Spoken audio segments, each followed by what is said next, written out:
Ruben, malaya na tayo magsama. Maayos na ang lahat.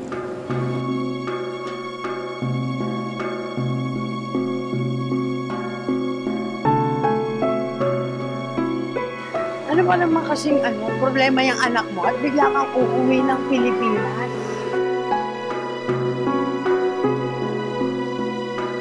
O Edith ha, ingatan mo mga gamit mo ha. Maraming magnanakaw sa Manila.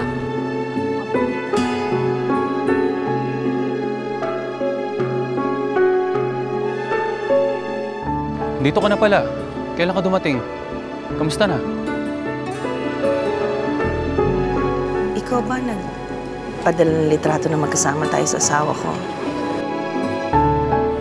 Di ba, matagal mo nang gusto mangyari to? Pero hindi mo alam kung paano mo gagawin. Kaya eto, ako na yung gumawa para sa'yo.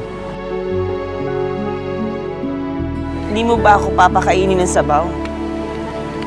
Gutom na ako. Makakalam na yung sikmura ako.